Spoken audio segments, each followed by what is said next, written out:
Welcome to Crypto Freight. I'm Luna, your guide through the shadows where horror films, TV, comics, and video games all come out to play. Every week, we dig into the stories that shape the genre. The monsters who haunt it, and the creators who keep horror alive. Welcome to the crypt. Hi, everybody. Very good evening on this fine Thursday and Friday morning for Colin. I hope you guys are doing well. We are reviewing Blade 2 in the Guillermo del Toro series. Chris, Colin, how are you both doing today? I'm warm. It is rather warm, isn't it? No, had another scorcher today. Just I'm eating ice. Ice is my dad at the moment. It's just crunch, crunch, crunch. Yeah, ice chips. We need to bring back the ice bucket challenge for Colin. Oh Remember that? yes, I just ice do it bucket myself. challenge. Just like Yeah. please more. What charity is it for? For me. I just Yeah, need it for me. just so I can survive. Whew, But those very heat well. waves. Thank you for having Great. me here. Yeah, me too. Great to be here. Yeah, absolutely. I'm so glad we can continue this Guillermo del Toro cinematography and filmography. I can't say this is a top one for Guillermo del Toro, but it wasn't the most horrible I've seen. Definitely, I thought this was okay-ish. The story was a little weak, but the action scenes were pretty cool. And that's because they were completely choreographed by one of my favorite actors, Donnie Yen. How did you guys feel about that? The you know art, the I stunts and all that. forgot he was in this movie. I'll be honest. Yeah, This could be directed by anybody. This is the most generic of generic action movies ever. And this should have been a straight to DVD sequel. I'm surprised it got to the cinema. yeah, yeah, I would say because it's early on in our, reviews of Del Toro and this. To me, he's very esoteric. He's very, he definitely mixes it up. Like this, I would not have known this is the same director that did the previous movies that we watched. It is amazing how he's able to. You could see why he kept getting jobs because he's able to work with the studios with whatever theme they want. They want horror, he could do horror. If they want something deep, that he could do something deep and meaningful. And if you want whatever this is, he could do that too. yeah. Versatile. Versatile. Yeah. But there was Guillermo del Toro like things like the vampire, the special vampire guys. They were known as, I wrote it down because I knew I was gonna Reapers. forget Reapers. Yeah, Reapers.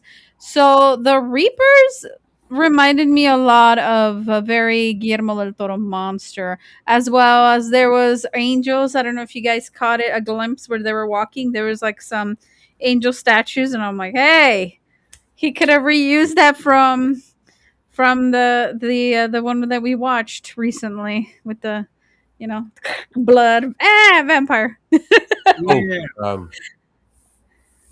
Oh my God. Chronos, yeah, from Yeah. Chronos, all the angels from Chronos. I saw some angels back there, and I'm like, ooh, did you reuse that from Chronos?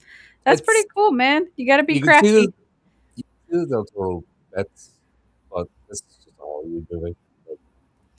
Yeah, it The it wasn't. temporary set, just any director could just turn up and fill in blanks. Yeah, I think so too. It wasn't some of his best. I will admit. Um, like you have the fish what we refer to the fish fucking movie. I'm sorry. I call it that, but just that film or just the others that he's made. Um, I don't know. this feels a little out of place, but I think he was still trying to find his name and just saying yes to things just because money. And who wouldn't? Well, we've all been there, and I'm still there right now. We do stuff for money. We might not always like it, but got to pay the bills, I suppose. Yeah, gotta pay the bills somehow. And I Um, will say, I was watching it from, trying to analyze it from a director standpoint, and like visually, I don't think that was the issue with the movie. Like he didn't leave it in like the same framing where it was like the same like he mixed up the angles, he mixed up the cinematography where you saw there were certain creatures like that were out of focus in the background jumping onto walls. Like there were some interesting takes visually. The story broke down, and yes, the director is part of that. The dialogue was terrible, and yes, the director has something to say. and why the hell did it have to be 2 hours? Yeah, but Too visually long. it looked good for me. This, I realize, was the advent of flippy, spinny CGI wall crawling thing. This is possibly the first movie that did that, and then every fucking movie's done it since. The The gonna CGI Yeah. hurt. crawl and roll. Yeah, No, the wall crawler. When somebody's jumping the wall, the spin, and yeah. what was it? One of that uh, there was the old woman. It's in the cafe. Oh my god, what's that movie? Is it Legion? Did it there? They've I done didn't it see that. in there's loads of action movies as well. They've done it with the thing crawls the wall, it does a spin, and it's just that it's from this movie. This is the movie that invented that technique. This is Okay. Ground Zero. They did it one of the Batman movies for flip's sake. Do you remember that one? The Bat flick did it. He's on the wall. He like spins, does a Mm, CGI spinny thing, and you're like, "Oh my god, that's Blade 2." It's this particular trope. yes, Legion. Yeah, it was Thank Legion. you. Thank you. But they've done it in every bloody movie. Once this technique was birthed here, and it's been repeated throughout Hollywood even today, and it's terrible. I hate it. I agree with this. The cheap CGI in this was still better than some of the more recent stuff because of less CGI shots and more time to get it done. Yeah, I can see that. I can see that point of view also, but I don't know. I prefer practical effects. I'm more of a practical effect kind of person. I don't know how they could have done more practical effects in this, but I think that would have definitely taken this to the next level. More Well, practical. I did watch a few of the behind the scenes stuff after the Reapers when their mouths exposed and expanded. I That don't like was that was practical. Like that's why that looked a little bit. It was gross, but it's I hated that. And then the tongue, I was like, ah, it get gross, away. but it looks so much better to me than when the people like disintegrated from the silver bullets. That was CGI. So I did give respect to them that they did go practical for that effect of the mouth expanding. That was a dummy mask, prosthetics. So yeah, Very Predator esque. I agree with yes, that comment. yeah. In fact, So, what do you call that? Stranger Things. yeah. You can see they've copied that and pasted from this Yeah. with Copy the paste. Demogorgon thing. Yep. Yeah, Oh, yeah. Absolutely. this is 20 plus years earlier. So give it 2002. credit. Yeah. 2002. Yeah. Gosh. To think about it, 2002 was just like a couple years ago, wasn't it? And Yeah, I'm it was like, just oh, a few no. years ago. No, it hasn't. Ah, scary to think about. But scarier was how we start this film. It just kind of just barfs it out. I felt the scene begins where a man is in a train station and he's advising a man named Jared. Yeah, just donate some blood. They even take it in a jar and they'll give you money. And I'm like, damn, is the economy in this film that bad that you have to like bring your own blood in a jar to like give it to the vamps? Like that was Is pretty it rough. is it this one or Blade 3? They have the blood bank set up. I don't The know. busy have I didn't see people. it. Is it Blade 3? I didn't Yeah. see it. Yeah, Yeah, I think so it is right. by 3. I have no, because it's not the first one. God, even I hate to say this, but Buffy the Vampire Slayer did it better. Where do you remember the episode they all turn up the blood bank? And he's what was it? One of the characters like, yeah, it's Tuesday, the blood bank. Everybody knows that, as in the vampires all know it's Tuesday delivery at the blood bank, and they all turn up. That's fucking hilarious. Yeah, there's even a God, Dell and I reviewed this. Oh God, what the hell did you call that? That shit vampire movie with Tom Hiddleston and Tilda Swinton. The only reason we Oh, watched the video is because Tilda Swinton was in a cameo in What We Do in the Shadows, and we both yeah. went, "Was Tilda Swinton in a vampire movie?" And then watched it, and Tom Hiddleston's character goes to the blood bank every so often and pays the guy a couple of quid. I'm like, yeah, that makes sense. Yeah. Um, this doesn't. It's stupid. Yeah.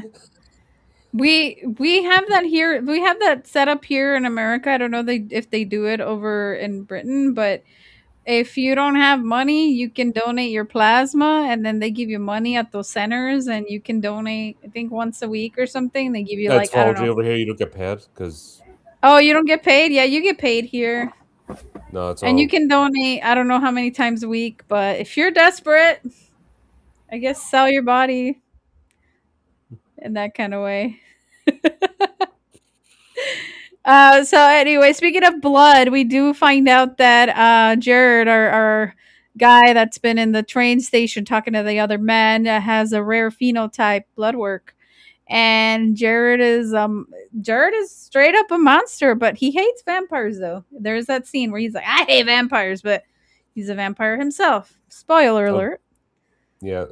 Sorry, I have to bring this up, but the actor, Luke Goss, the plays Jared. This is the Yeah, bit that just hit this movie for me before it even began. He was the drummer in a boy band called Bros back in the no, 80s. And this was yeah, like he just disappeared. He just appeared in this movie, and once it said Luke Goss, everyone knew because UK is a UK band, and it was all over the place. And everybody at my age knew him, and you're just like, what the hell? And after that, you're just like, what the hell? you know, I can't. You just can't unsee it. So all the way through that movie, you're just thinking cheesy boy band, 80s pop music. But but fairness nice. to him, he did a decent job. He wasn't horrible as an actor, but you Yeah. just can't unsee that when you know who he is.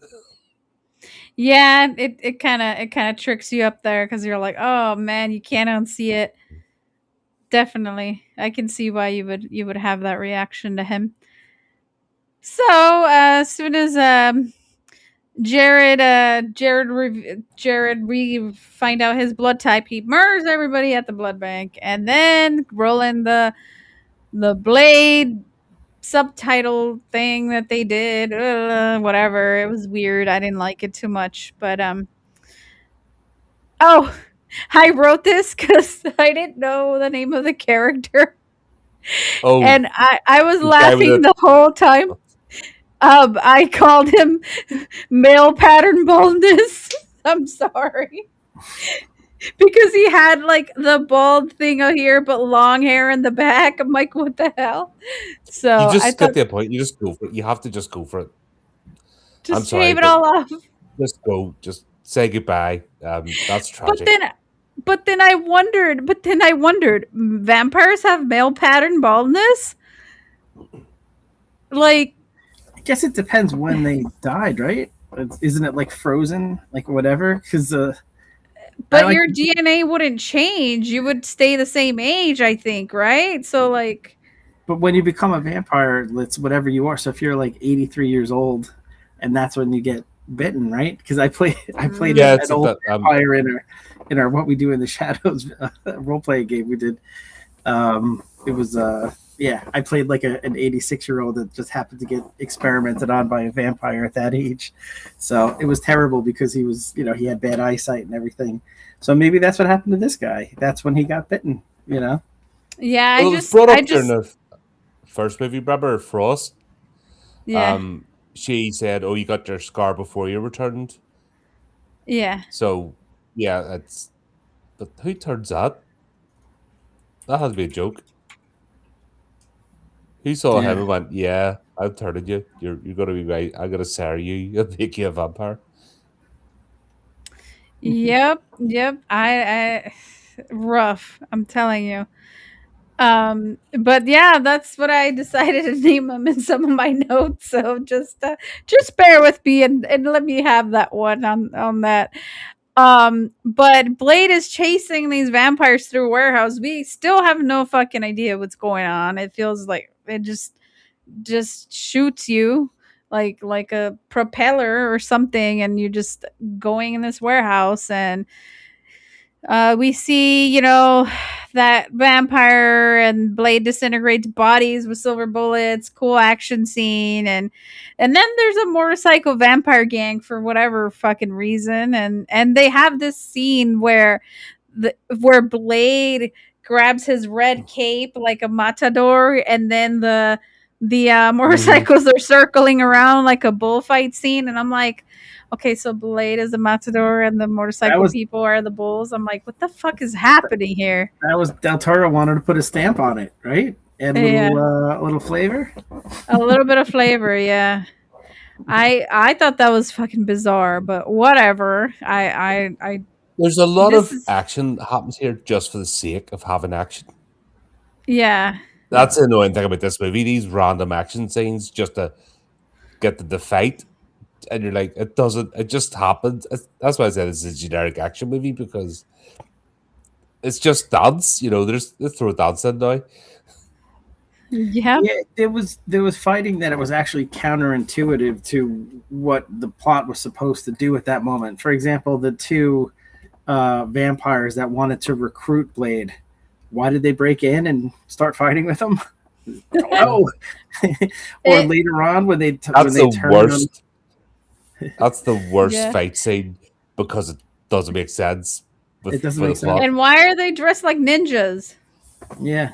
And then later on, when they attack Whistler, when they're surrounded by Reapers that are going to kill all of them, don't know. So some of the fight scenes really didn't fit with the plot. And as much as we enjoy Del Toro, he's the director. He's got to take a hit on that.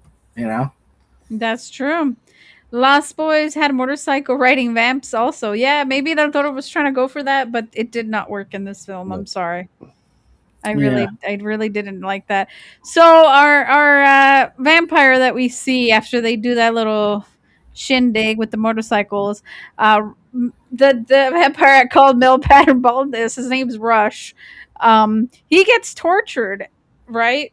And then he talks. Oh yeah, their hiding spot is here. And then we find blood, cocaine snorting vampires for whatever reason. It's Why like, not? why not? Why not? And then Blade stabbed a dude in the dick. I don't know if you guys caught that. I had to notate that because I'm like, ow. I was like, why the dick out of all places? Blade just really hates vampires. I have But never read the comics. I don't know what the comics are like. I haven't read them Um, myself. because he has a Marvel character. But I don't know what the tone of the comics are, so I don't know if this is accurate or what. I've, funny enough, I've never had the desire to. I Yeah, mean, first movie, great. Still a bit cheesy because, like, towards the end, it got a bit silly. But one of the best it openings for a did. movie. Um, this, It's been a yeah, while. like That's true. I forgot this movie. Like, I try to forget this movie. Yeah. I also put a note in here right after he gets stabbed in the dick. I wrote CGI death scenes are really bad looking at this point. I'm like, oh, whatever you. I would have preferred just a stab and practical effect blood coming out and then just the bodies there or Mm. something rather than this disintegrated dust that you're like, now go snort that. Yeah. I don't Yeah. know. I don't know. It was weird. And Colin and I have seen some bad CGI, so this isn't quite up there with like Tremors 2 and some of like the worst ones Mm. we've ever seen. But I think to someone's point that it was overused. You know, I feel like it wasn't necessarily the quality of it, but I just felt like there was just too much of it. It gets exposed. You know, if you do it Yeah. here or there, you know, you could do some camera angles, you could do some things that you don't have to like see it up close. And all the CGI in this movie was up close, Up and so close, and it really stands out. They yeah, didn't try you'll to hide agree. it; they were like proud of it. And I think that's the worst thing you can do with bad CGI is be proud of it. Yeah. That You know? Midnight Meat Train, the eyeball scene, and that's like the worst CGI I've ever seen in anything. When you watch the director's cut, like Clive Barker and forget the director's name, they spent ages on that, and they were so proud of it. Like, yeah, it turned out exactly how we wanted it. Like, did it? Did it really? Oh my Yeah, god! Oh, like and I think sorry. no, I'm just like Yeah, that's what you thought was great. yeah, and I think this is the era from like the late '90s to the early 2000s where the technology was changing so quickly. You know, you had like Jurassic Park, and then like everyone kept improving upon it throughout the '90s. The Matrix, everyone kept stepping it up. That like early 2000s, like I think this was all like new toys for the director, and I think it was hard for some directors to pull it back. You know, we saw George Lucas fell in love with it in the prequels, and completely overdid it, you know. And I think a lot of the early 2000s, I just think that I think a lot of directors in all Did, genres did were you just not know that overdoing it. the Matrix was 90% practical? Yeah, it was. But the Like, bullet did you time and like? like, yeah, But that was actually like the same with Trinity. That was 100% practical on a green screen. So that was yeah, like their opening shot to get the movie. So that was actually ring cameras. That was the first time using like just a whole ring of cameras, and they right, had right, one take, and that was wire work, and that was actually yeah, 100% practical apart from green screen. So yeah. that But I wasn't mean, like CGI. yeah, but some in the real world, some of the you know the I forget the robotic creatures and like with the thing over his mouth and like I'm just saying like this was that era It of was like every sparingly movie. used. Yep. Yeah, But directors were playing with new toys.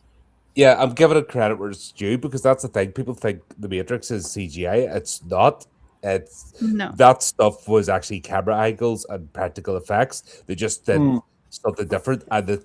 tiniest smidgen of CGI, it was barely in it. If you, because sorry, I geeked out. I got the box set and all back in the day. Oh, Like, I love you know Matrix. me, We I can Oh, talk proper Matrix all geeked day. out I over love that. Matrix. Um, like I watched the special effects. And all, like bloody hell, that was done. You know what I mean? That was practical. It, it just looked CGI because they went for the aesthetic. Right. Because they wanted to look that way, but it wasn't. So you can't really lump that in. Everyone tried to Maybe make it that's a look like bad that, but they example. don't have the Yeah. ability, and then that's why everything else looks like a cheap knockoff. Even Jurassic Right. Park, they were models, like the Triceratops in it. They were actually using models, and you know it wasn't even a CGI movie, but everyone just got in their heads. You know what I mean, yeah. uh it's like Yeah. the I'm Chinese trying to think. knockoff of somebody who's created something. That's what CGI became, and unfortunately, because those movies were groundbreaking at the time, these are like the cheap cousins, you know, and they've sort of attached Yeah. themselves to these two movies, which I think actually cheapens the original movies because they weren't CGI movies. That's I think that distinction needs to be made. Jurassic Park Fair enough. and Matrix were not CGI movies. They've got Yeah. this label on them because of all this shit that's come afterwards, and like parasites, you know. Uh, Yeah, I think a better example would be uh, like Hollow Man or The Cell or like Pitch Black. oh Like god, those Hollow are the Man. kinds of movies that were coming out that were Mm, heavy into CGI and did it successfully. And I just feel like a lot of directors were overusing it. I think this movie is an example of it being overused. Yeah. I think so too. I think Or maybe the studio spent a lot of money with CGI that they didn't let Guillermo del Toro actually play with more practical effects because he has the caliber, he has the creativity to do it. I just don't think the studio allowed him because we spent all this money on CGI, so that we're gonna have to utilize it now. I think that's might have what would have happened because he can do practical effects very well. Um, so. Yeah. So, our boy Blade takes out all the cocaine sniffing vampires. So that was a interesting scene. And after the cocaine vampires die, he finds Whistler encased in a tank, which we see in the first movie where he ended up maybe shooting himself, but then he didn't shoot himself. And now we're here, and now they took him for 2 years, and I don't know. It was Did we weird. need Whistler back in this movie? No. Mm, Like, he's like Blade's safety blanket. That's the only reason why we But maybe needed him. But they they didn't didn't do any story with him. they didn't give him any scenes, any meaningful scenes. There was one reference to like, oh, he looks at you as a father figure. That was it. Just the one sentence Yeah. where it gets referenced, to Whistler, that Blade looks at you as like a father figure. I was like, okay, good. Let's get some Let's some get some acting. stuff Let's get going. some Yeah. story. Let's get some story. And that was it. It's So like, yeah, I you know think what? Why don't you go hang out on the roof all the way over there, away from us? Like, exactly. what the fuck? Okay. Yes. Yeah. Exactly. Talk about your biggest ally and friend. You're gonna fucking keep him away Yeah. from the team. Weird. And one embarrassing thing I had to admit is for a movie that has a very, very simple plot, you might even make the case for pretty much zero plot. I still was confused. I've thought Whistler was part, and I forgot Blade 1 because it's been so many years. I thought he was part vampire. Otherwise, why were they keeping him in a vat full of blood when we first find him? And like, how does he survive some of the battles and stuff like that? I thought he was part vampire, but obviously not. So No. that went over my head. And for the this bit where he type of cured movie him, to go locked him over in your the head, yeah, he locked him in the vault and shot him up with the ADDT, whatever, and they had said in the morning the blinds are open whether you're cured or not. I don't remember. Remember that scene after he finds him Yeah. again and brings it back and says basically, right, he puts him in the vault, he shoots him up and goes, right, it's like gold cold turkey. And he Yeah. just says, if there's anything left in there, these blinds are open in the morning whether you're cured or not. You know, that was him getting cured of vampirism, apparently. Okay. All right. Yeah. Like Yeah. an That's antibiotic. so. Yeah. So. Take 2 pills and call me in the morning. Yeah. Yeah. In Blade 1, we see him actually get bit, and then there's insinuation that he might have shot himself. Blade That's like what I- left him there like a coward, like bye, have That's what I fun. remembered. Yeah. So- But in this one, it kind of gets retro, whatever done to it, and he's now a vampire, and the vampires kept him entombed in that, and Blade has been going around trying to find him for 2 years, which I find Wouldn't you think there'd be really obsessive. a serious group instead of cocaine sniffing vampires guarding them? Like Yeah. all that setup, and also the size of that tank, they're moving that around, and just instead of just having it somewhere secret and not talking to anybody about it. Yeah. You're telling me It's just hard. have it. You're the Whistler group. You hide this here, just don't talk to anybody, and then they have like proper like serious acolytes. Yeah. It's so hard to hire good vampire help these days. Yeah. They're an undying breed is the problem. The workforce. Right. Well, I'm looking for the. I don't have a button because it's not my stream. Oh, If you think about the other worlds, like compare this to the other world series, I think it did a lot better with Vampire Society and the infrastructure of Vampire Society. 100%. Underworld, 100%. I agree. But this is just yeah, we're here to party, but we'll also have lots of toys, technology, and we're also like right out in the open, but we're also not. Like, pick one. Pick one, yeah. Yeah, Yeah. that's true. That's true. So the vampires kept Whistler alive from the first movie, and then Blade drives to his hideout where we meet Norman Reedus. Yay!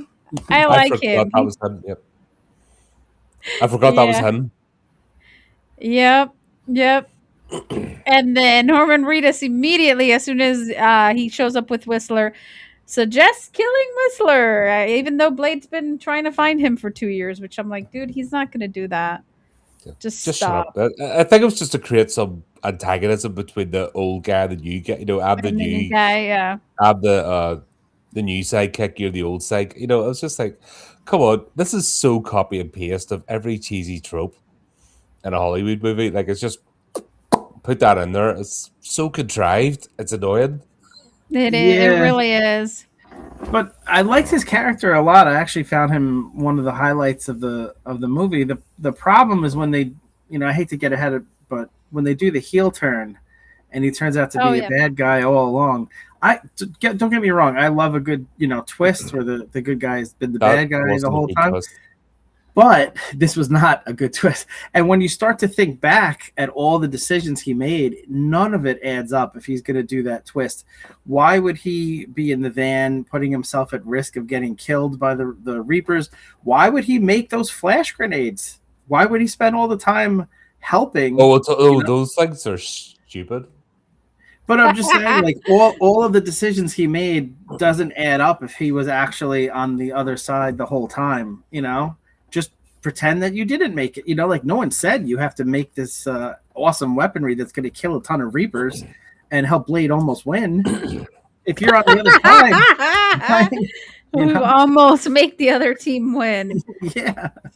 So that's What the a problem. terrible Is teammate. it breaks down when you start thinking back at all the decisions leading up to his twist. This is our top spy. You know what I mean?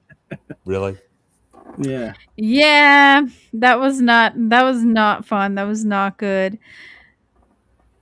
So after Norman Reedus suggests killing Whistler, Blade is just too weak and can't kill him because he sees him as that father-like figure and injects Whistler with some vamp naloxone, a vamp detox vial. Blade tells Whistler if he is a vampire by the morning, the blinds are gonna get lifted anyway, and the sun's coming in.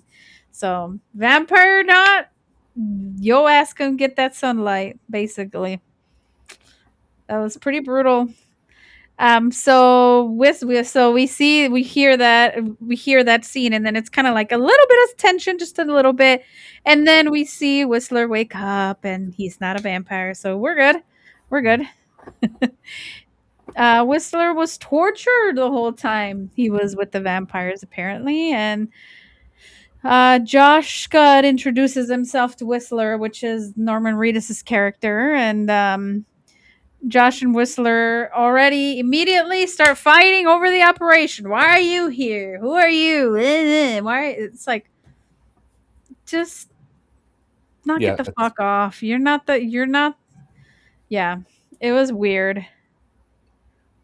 The dialogue in this was very clunky, and you could say it's the writing.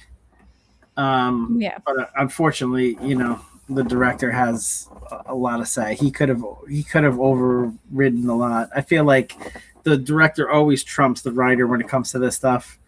They have final say to some extent. If it's not worth, if a scene's Yes not and working, no. I think we've Yeah. learned. I think we've learned, especially in recent years, that the director is not. It's not the director. Nope. Like the cast directors now, it's the production. It's the executives Mhm. who can override a movie. How many good movies? I'll go back to Alien 3, where the writer and director, forget his name, had to have secret rings. This is back to Land Life Rules, by the way, kids, if you just don't remember.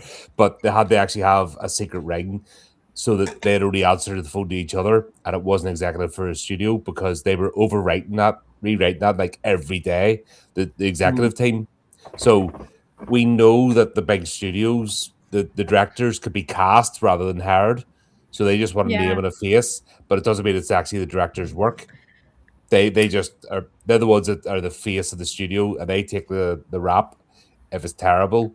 And Yeah. because you know yourself, if you've ever had press come to your work or anything, or dealt with anything like that, or been asked something, you know company policy is you don't say this, you don't say that. Doesn't matter what you're What getting you blamed for or think? whatever else. Yeah. Or if a Mm. customer comes at you, you know what company policy is. There's things you can say or don't say. And you can Mm. say I agree with you, don't, it's you have to take the rap, you're the face of the company, and you have to go in lockstep, with it. Yeah. We've all been there. This is no different. Hence why you get stories like 20, 30 years later when the NDAs are out or they're close to retirement, you get the directors coming out and saying, I hated that movie, blah, blah. But at the time, they can't because it's their career. Right. No, that's a fair point, and we don't know how much of the studio could have, been telling him you don't have time to do this, you have to speed it up. But I do think there is some things that a director can do. They could tell an actor to do a line reading differently, and like it's coming out too forced, it's coming out this way. Let's just try saying it a different way, or let's do the scene from a completely different angle so the focus isn't on this dialogue so much. And there are some things they could do. We don't know. Maybe he was, crunched for time and didn't have the, flexibility on the schedule to do a lot of that stuff. This was early in his career, but someone dropped the ball on the dialogue, because to me that's the failing of it. Like, they don't feel like real characters. They are, No. and I know it's a comic book movie, so I don't want to. If that's what they were going for, they're trying to make it very, very silly and comic book style. Okay, but it didn't fit the vibe of this type of movie to have such clunky dialogue where the characters just said one line to each other and they're all like machismo and like, I don't know. There's a lot of testosterone in this movie. Yeah, yeah, yeah, but it's not believable testosterone. Sorry, it appears we have a cat. Just ignore her. She just wants to show up here and there, but she's front and center of the action like usual. So after Josh and Whistler fight over the operation and all this mumbo jumbo, um, then Suckheads are coming into their hideout. And how do we know? Well, we find out later that Scud has been kind of scrummy, been very shitty. But anyways, so here they come, and then I noted, oh shit, is this Warframe? Because when they were jumping in and doing all those maneuvers, I play a video game called Warframe Mhm. where they're ninjas, they're space ninjas, and they go around and jump and do all these ninja things, and I'm like, what the hell? How did Warframe get into this game? And I'm like, vampire ninjas and space ninjas just need to team up. Well, you just come to the front door, especially when alarms and stuff go off. Like when you just come to the front door, hands up, with the scroll light. Yeah, Yeah. we're here to recruit you. Can you come? That's it. Yeah.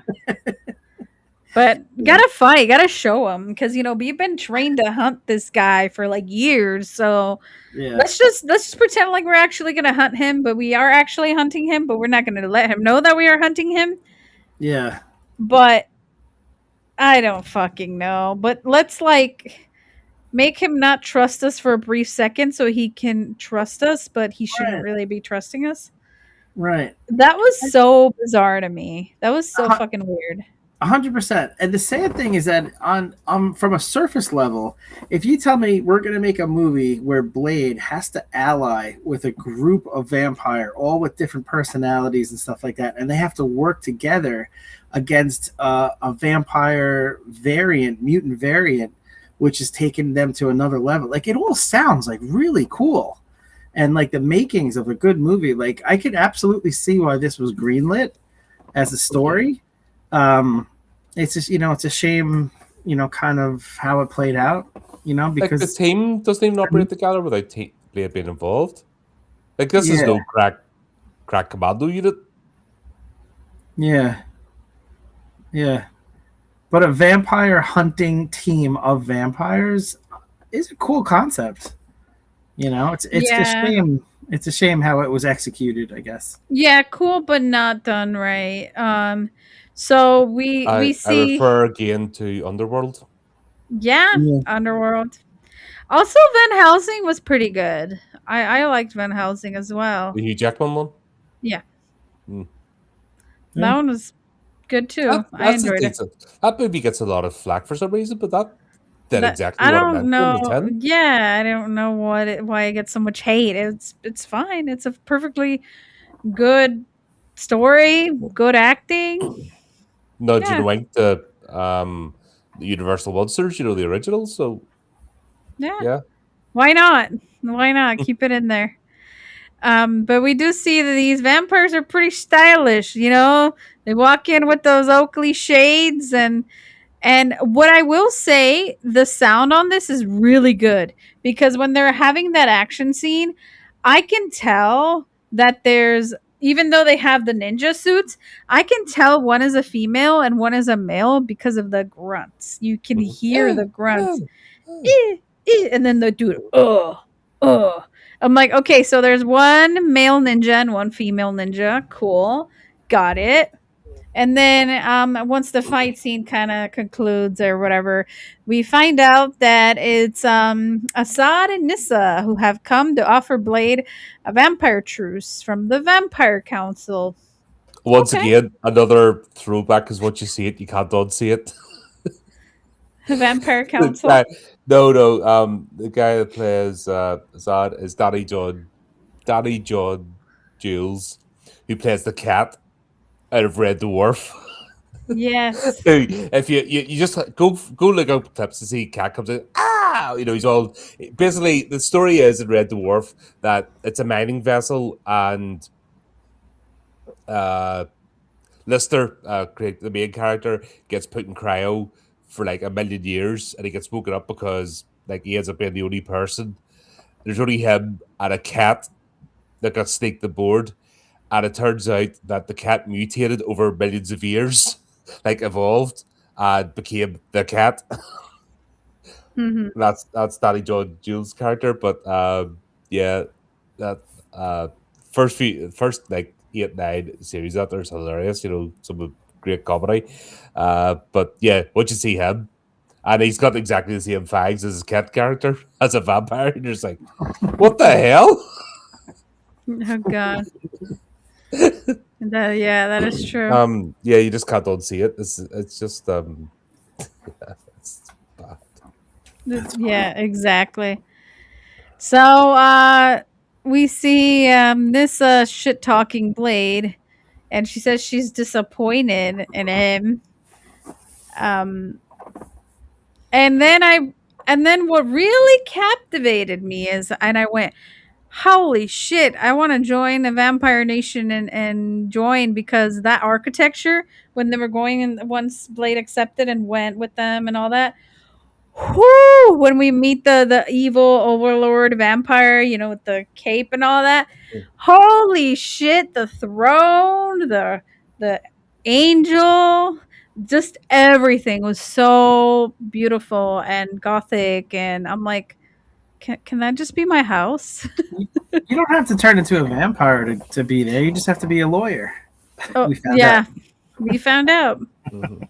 That's where all lawyers go. This is another thing. You look at these like buildings, that and the technology and the like armor, for example, Yeah, and yet Blade can just mince through them. They all line up neatly. Like nobody has a machine gun. Nobody yeah, has a pal-fed machine gun. How true. many times has Blade been captured? And yet it's silly because they just use like these buildings and just lock them in a room. These huge shutters, and that would be it. But it's so contrived with every your typical. That's another trope I absolutely fucking hate. The motorcycle helmet wearing bad guy because obviously they want to recycle the extras. That is Yeah, such a like an action movie trope. of generic bad Mm. guys wearing motorcycle helmets. It's almost like they just moved it from movie to movie. They've got this whole range of uh, motorcycle helmets and just move them. Ultraviolet, Equilibrium. Uh, I'm saying that in the Matrix as well. I think didn't have some motorcycle people. You know what I mean? Definitely Every helmets. Yeah, every yeah, action movie, like when you need like loads of bad guys, you just put on motorcycle helmets because yeah. yeah. That is very true. And that scene that you were referencing, Chris, that made me laugh so hard. It's like you're a human, barely. I'm a lawyer. That's a great. That's a I great love that line. That was probably the best line in this whole film, and that's kind of sad to say. Cause yeah, line. I guess lawyers are bloodsuckers. I don't know. Vampires need good representation. Times are tough. Yeah. So the Vampire Council tells Blade about Jared and how he's like mutated of sorts and he feeds on humans and vampires and he's turning vampires into like carriers of whatever weird blood thing he has. So and Nissa's just very headstrong. And 2 years of training to hunt and Blade. But also Josh warns that Blade to take care of Whistler because of stuff again. Josh always being kill Whistler, and maybe it's because he's secretly a bad guy, but I don't know. It was just fucking weird. And then and then they start mentioning drug names. It's like, yeah, you want to get some horse, some Hawaiian ice, and that's when we see Jared attacking a drug dealer. But then I'm sitting here, I'm like, what the fuck is Hawaiian ice? What the fuck is horse? Like, this weird name for drugs? I'm like, I'm what? thinking horses ketamine I have no fucking idea. because ketamine's horse tranquilizer. Yeah, and That's what you want Hawaiian to ice, maybe blue meth, like they did in Breaking Bad. think. It's blue. I don't know. Could be. I don't know. Maybe Not a, he was just selling fruit punch and he wasn't even a drug dealer, and this is Yeah. a mix up. Oh, here we go. Here we go. I'm not gonna say that out loud because I'm gonna get demonetized. But there you go. Interesting. If you watch a lot of like gangster movies and like stuff like that, maybe you get like those references. I tend to not watch that kind of cinema, so I don't know. To each your own, though. Whatever right. cinema everybody wants to watch.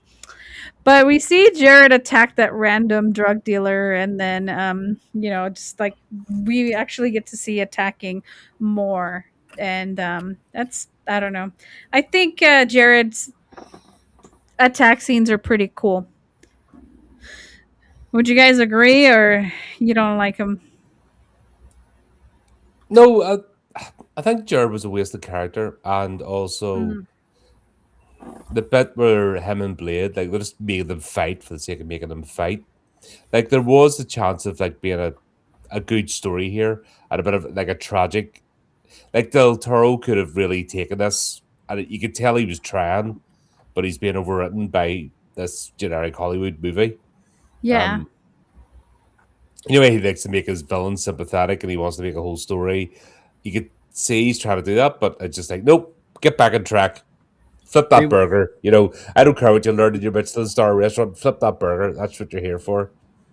that's a great point, because there was that moment in the movie where Jared was passed this message along, about what's really going on. I think it was to Whistler that he tells Hmm. that message to, and I was like, wow, that would be a really interesting twist if the bad guy all along is really he's been experimented on, and he ends up wanting to help Blade and to team up with them. But just like Colin said, they I felt like if they wanted to push the movie in that direction, they had to immediately switch it back to something generic, where he was the bad guy at yeah, the beginning of the movie, Blade is the good guy. Good guy must fight bad guy. Never the two shall meet. You know, like it was Like, just and a two of them automaton. teaming up against the rest of the vampires. There's loads of bad guys to take, and then obviously old dude could have he would have been the big bad, but they just kind of Yeah, yeah.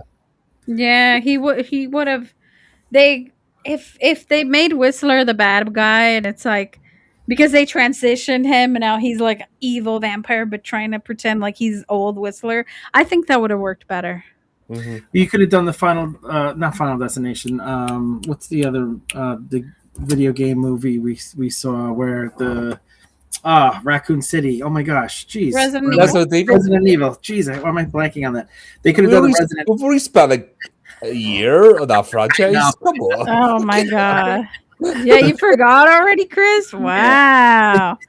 I might be having a stroke. It does smell like toast, but Oh no. no. Well, no, welcome to the world of reviewing. When you do like so many movies and then they all start to jumble together, you're like, What I was gonna say was they could have done the Resident Evil thing where the old guy could have, since he is doing experimentations on vampires anyway. What if he just put like something in his arm and became this super, creature that grew to like 20 feet high, and now you have a good antagonist for Blade and Jared to team up against. Make the old guy the all powerful instead of just making it Jared from the beginning of the movie. They have to fight each other. Yeah. since I the little agree. fight scene at the beginning, Yeah. Blade's been searching for Whistler, so Whistler turns up at the lair, and the alarms go off, and it's Whistler holding the invitation, and then they've That got would to have been figure better. out. Then they've got to figure out is he on our side or their side. Yeah. Yeah. That could have been more fun to play with. And I then think so too. Scud's character, He could have could been have like, I don't just trust the man. Yeah, that's yeah. because he's because you feel like you're being replaced again. There's loads of ways they could have done that cleverly, a bit more clever with the dialogue, Yeah. but I think not that as would in have this been really movie. good. I think that would have been really good because then you still have that dynamic of fighting between them two, but it's for different Mhm. reasons. Hey, Yeah, this guy went away, he just came back on his own. He's acting a little weird. I'm on sounding your good for you. team. I've been on your team for 2 years. You saved me from a vampire ladies trying to suck me. So I'm on your side, but I don't really trust him. We shouldn't trust him. I think that would have been such a cool dynamic, but instead we got this. Yay. By the way, if you see vampire ladies trying to suck me, don't save me because I'm an old man and I gotta take what I can get, man. Just saying I would, gotta take whatever. So Yeah, if if happen we to be find vampire you, ladies, Close just the door. just let it happen. just You know what leave I it. mean? Just let I Close died the yeah. happy. door and we'll come back Yeah. next week. Yeah. Didn't he say, "Oh yeah, there were these two babes and we were going to have a threesome," and I'm like, "Dang," in the woods camping, and I'm like, all right, so if Colin is camping with two sexy ladies and they're about to That's suck him, just let it happen. just know that I'd happy Perfect. Excellent. because that would be my luck. That would exactly be my luck anyway. So You're like, yeah, I'm gonna have this threesome. Dead. Cool. oh right, they're serial killers, of course. Yes. I regret nothing as you're getting stabbed. Yeah. I regret nothing. It was Aw, worth the shot. Still better than marriage. damn. Still less painful. Damn. So after that whole scene with the drug dealer and Jared and all that, Blade is still shooting up. We see him, shooting up so he can control his hunger and all that fun stuff. And then we meet the Blood Pact, and I gotta say, I love Donnie Yen. I loved him in Rogue One, and his performance actually made me cry. Rogue One is the only Star Wars movie that actually made me cry. I was like, "Oh my god, this is so sad." But I loved his performance in Rogue One, and I love Donnie Yen. He's fucking awesome. Shout Yep, out to like him. that. Have you seen the Ip Man movies? Yeah. So that scene, like him versus the 10 black belts, that's like Oh, one of the oh, iconic. and cinema, not just cinema, but martial arts cinema. That that scene is just fantastic, and it's Oh yeah. believable. You gotta put some respect on that man. That man does some crazy stunts. And you know what? I noticed he looks the same in 2002 than now. I was I gonna say, I was like, man, that man is not aging at all. Because in 2002 he looked the same. I was like, oh shit, Donnie Yen, he looks the same. I was like, wait, whoa, that's been 20 years and he hasn't changed. Like nothing's happened in 20 years up here. So yeah, I need a skincare routine or something. Cause man, that he looks good and he's probably really athletic and fit and all that. Well, So that's probably why. everyone that comes from Hong Kong cinema are like wushu champions. That's the thing. They're Mm-hmm. athletes. They're from childhood. They're trained. It's only when they get too old to compete is when they decide to do movies. And the movie, like Hong Kong cinema, if you look at Jackie Chan, the number of movies he makes, like they'll be working in 3 or 4 movies at once. In Yeah, yeah. between them, like this, Their it's insane. crazy. There's no their time work for ethic, partying or like yeah, snorting and doing stuff like Hollywood does. They don't do that. No It's a snorting lifestyle. party Well, favors. basically, no, but they're basically equivalent of like Shaolin monks. It's that level of Oh yeah, dedication they have. oh yeah. yeah. The work ethic is off the charts for sure. I love that. I would have loved to have seen more of him because his scenes were excellent. His combat scenes looked so much better than anyone else's. Which I know is obviously unfair, but you know they were all close ups because there was no extras, there was no stunt double like the other people had. Mhm. So I did want to see more of Donnie Yen in this, and it was a shame that his death was off camera because just a cool character that I wanted to see go further. Yeah. Underutilized. Underutilized, yeah, Oh 100. yeah. 100%. He was doing a lot of the stunt work in the background, and he choreographed all of the stunts. But he definitely we could have seen more of him. I think this movie would have been definitely elevated if we tweaked a little bit of story. If we tweaked a little bit of The story, story would have been more nice. Donnie Yen, you know, more Donnie Yen, please. I think Like that would even have been Danny awesome. John Jules, he was bloody trying. That was the Yeah, thing. Yeah, it's easy. It's hard to like unsee, especially with the prosthetics. The cat character, but he was actually playing a serious character and he was delivering yeah, dialogue like efficiently, but he got shoved to the background once Big Ugly Dude turns up. He was like true. playing a main character, and then once they brought Yeah, Ron Perlman in, he was like shoved to the side because Ron Perlman needed lines. I hate him, by the way. He fucking annoys me. He's just uh If they made if they if it didn't have made him in it, yeah, no, I think it would have been interesting if they would have made Ron Perlman's character, Danny Yen's character, and then they like swapped them. mm. Because I wonder if Danny Yen could pull off the character that they did with Ron Perlman, like whole like oh baddie kind of Well, thing. only I would love to question, see that. only question because it's 2002. Was Donnie Yen's English up to speed? I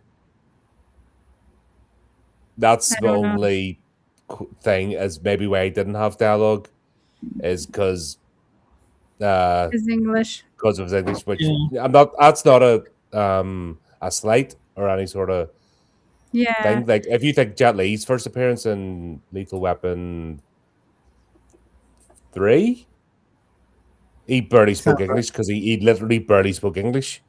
Mm-hmm. But they used that character. I mean, they were able to weave that into the story better. But I think maybe he was silent because he didn't have the language skill. Well, like me going to China, you know what I mean? I'd be a silent character because I'd be like, "Burr," you know. It makes no, Yeah, but it would make sense if that makes sense. yeah. Um, that was good English, wasn't it? But Yeah. uh, Exactly. if it had been like 10 years later, a different Donnie Yen, do you know what I mean? Oh Maybe yeah. more speaking roles. Like look at him in the John Wick movies. Oh God, yes. He was so good in the John Wick movies. I Hmm. love the John Wick series. I like kind of binge watched it over a week, a couple weeks. I was just like boom, boom, boom, next one, next one, next one, and I was like, wait a minute, that's it. There's no more John Wicks. Damn.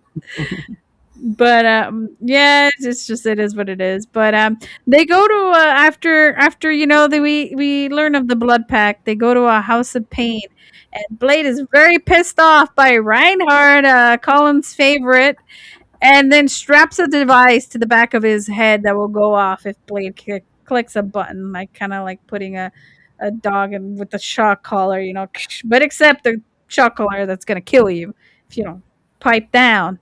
I like that. But the scene that into the House of Pain where they're trying to track these vampires was way too fucking long. I was like, what the hell? But I will say their little entrance scene was really good because their clothing. Oh, their clothing. I was just like, I would wear that. I would wear that. Everybody's in trench coats, leather trench coats. Is this the Matrix? What's going on? And I'm like, It's Vampire the vampires. Masquerade players. Yeah, yeah. Yeah, I love their outfits. I was like, I would wear every single one of those outfits, actually, if we're being quite honest here. So I enjoyed that seat just because of the outfits. I like the outfits. It felt like they're trying to recreate the initial nightclub scene from Yeah, the first movie. yeah. It really felt like they were trying to capture that nostalgia. Mm. I felt that way too. But I will say, um, another there was another club scene in the first one, and this club scene wasn't as cool as the first one. Sorry, Guillermo. I don't think club scenes are your thing. You're more into making, you know, catacombs and monsters, and Yeah. I don't think clubbing is a thing that you can create well. Were all the people at the club vampires, or were there some humans mixed in Some too? some victims because Hmm. you saw somebody getting caught up and Yeah, then they reminded Blade, remember, we're vampires, so you're not gonna like what you see in there, but leave them alone. because I'm So thinking some of the humans only lived because the Reapers came, and then because they fled out the doors. Hmm. So I think some lives were saved. I just want to point that out. I was very happy to see that the Reapers did some good in the world. yeah, Because I think there was going to be a feast at the end of that club scene, and all the vampires would have killed all the humans in there. So the yeah, fact that you got out, some good came of this night. that's true. So I thought of Colin exactly when the scene was happening, when Ron Perlman's character was having that standoff with Blade and the gun, and it's like, well, he's shooting you back, and he's like, he looked at him, he's like, damn it.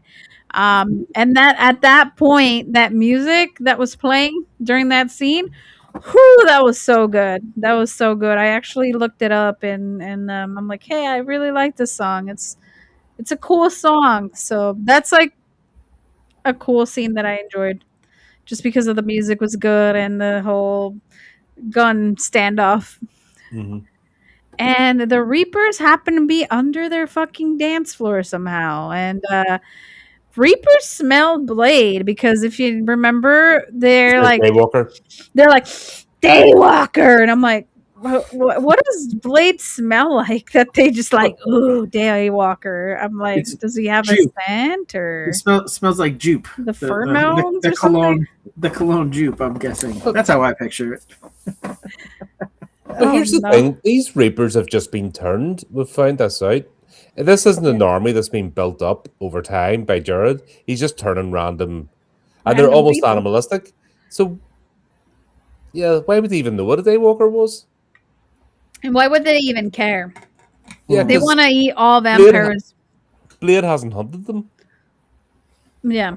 Right. Yeah, So, that's true. yeah, it's Isn't eating there the thing that didn't make sense to me is Reapers just want to eat because they have to eat every couple of hours or else they get weak. We learned that later in the story Mhm. when they're dissecting the vampire. But why would they?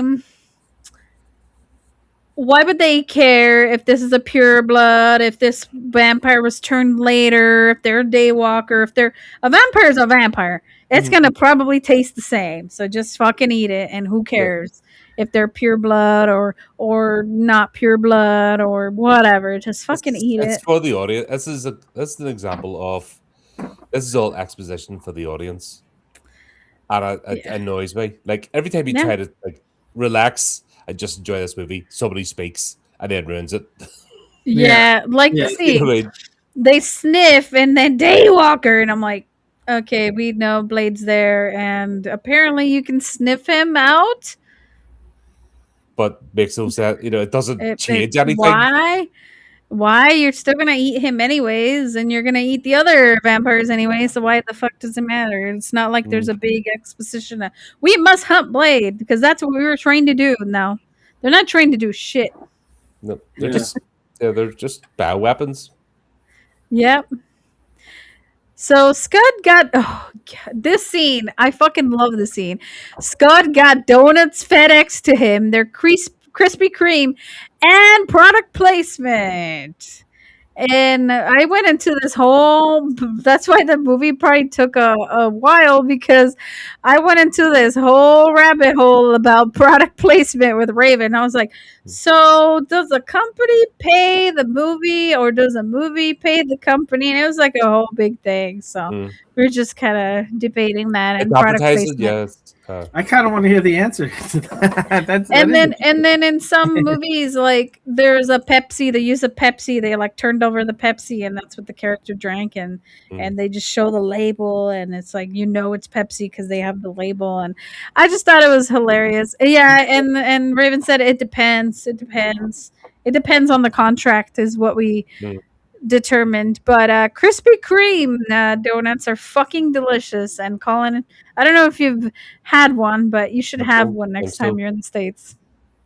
I try to avoid donuts. I need to learn to love salad at the moment. I'm I know. I'm the trying same way. I'm trying to avoid them. Like, Like the plague. yep. Mm, those So look good. right? Okay, Yeah. I can't say enough good things about Donnie Yen, man.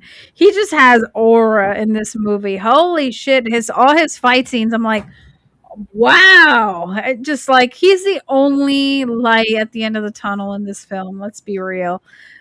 He just has that aura to him in this film, and he's such a pleasure to watch his performance in this. Unlike Ron Perlman, right, Colin? I I just can't warm that look. I Yeah. just can't. He's just such a generic, like B actor, yet he's got elevated, and it's just like, nah. As good as Wesley Snipes was as Blade, I thought the first two movies, I thought he did a great job with the character. He gives a coolness factor, and the fight scenes are they don't stand out as, oh, that didn't look like he was able to do it. Like, he does a competent job of all aspects of the character. But it's interesting you mentioned Donnie Yen. I feel like Donnie Yen could be the next Blade. At least, I don't know, maybe now he's getting up there, but like when this movie came out, like he could be like a quiet, you don't want Blade as a character to be like talking a ton. It's not like Spider-Man with sarcastic comments. Like, Lines and Blade is supposed to be like a very smooth, like action based character, not a talking character. I wonder if Donnie Yen could have been like the next Blade. That's how good he was as a vampire in this. yeah, I Because love that. he was quite a new actor. Like, if he's at the same level like Chow Yun Fat, not that sort of stoic, serene sort of way about him. Yeah, Apparently, he can be a it bit of would a be a dick on different. set. It would be a different take on Blade. It wouldn't be true to the comic character. But I'm just saying, and they would never do it because there aren't a ton of African American comic book characters. You certainly don't want to change them, the few that they have, to a different race. That would be, pretty awful. But Why not? I just Sure, it's okay. just well, Yeah, I'm just saying, like Yes. Blade, In fact, I think it'd be iconically look. funny just to watch people go re. I think it'd be fun just to wind it up. Yeah, but Honestly, Rage bait.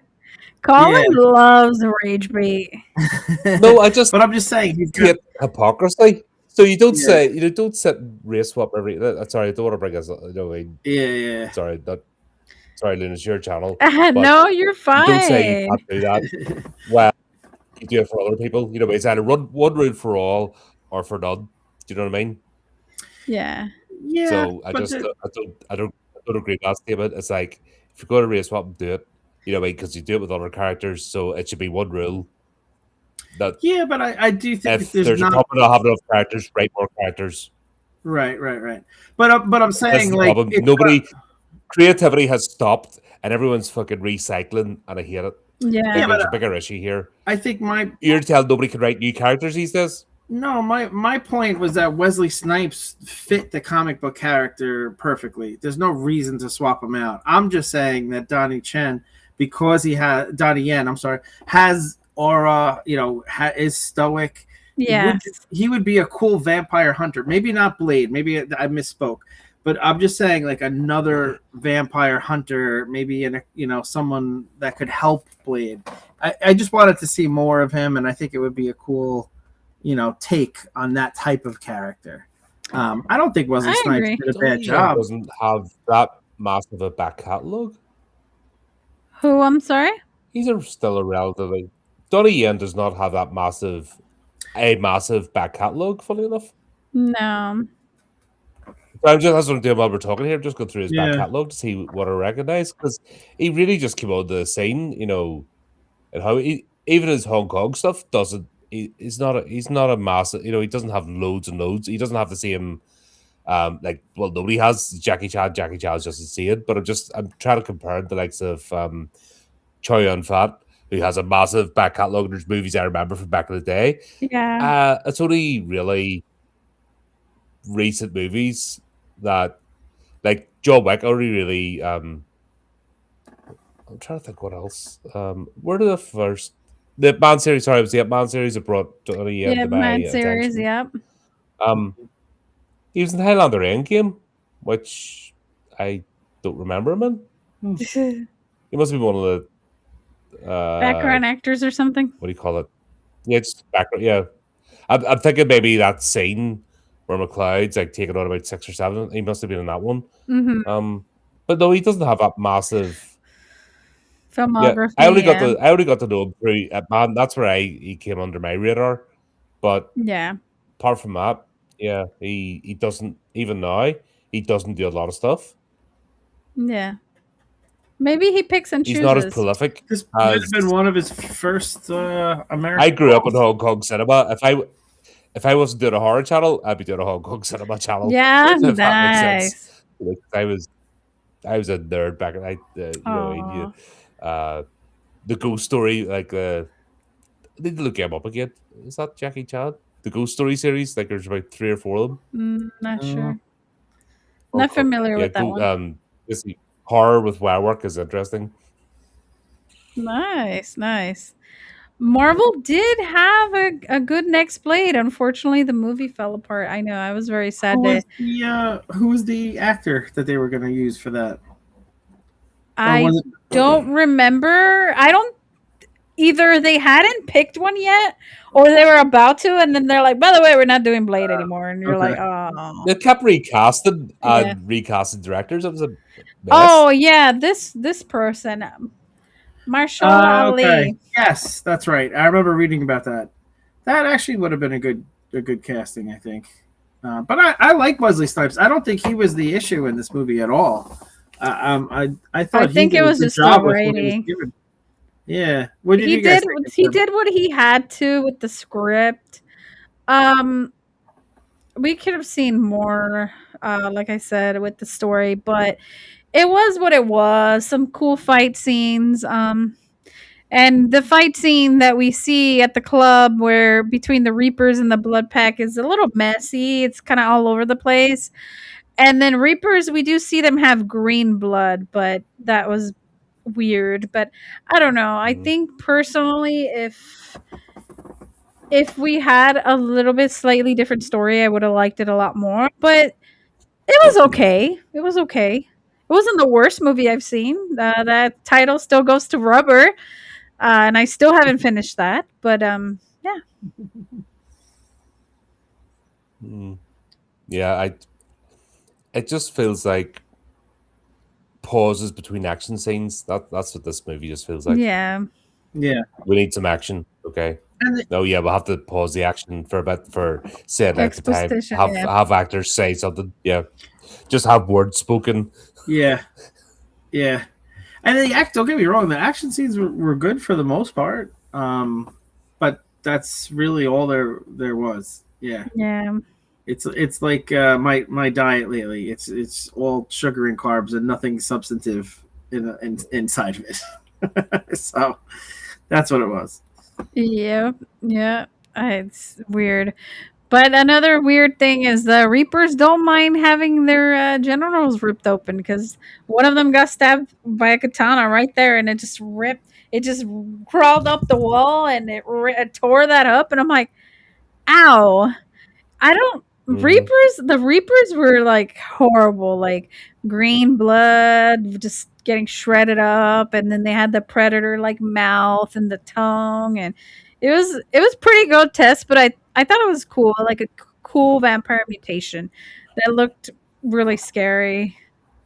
I liked it. Do you think it would have been used like a swarm? Like, for example, that bit they're crawling up and they go Daywalker. Instead of having to just speak, have them like a swarm, Yeah, I think that would've been more like effective. locusts or something, That would've been more and use effective. them in that sense, Mhm. or a plague of rats or something. But Y- they're reapers, use them in that Yeah, context. But they didn't quite know what to do with them. Yeah. almost like they could have done almost like a World War Z type of like massive, fast moving zombies is essentially what they Yeah, are.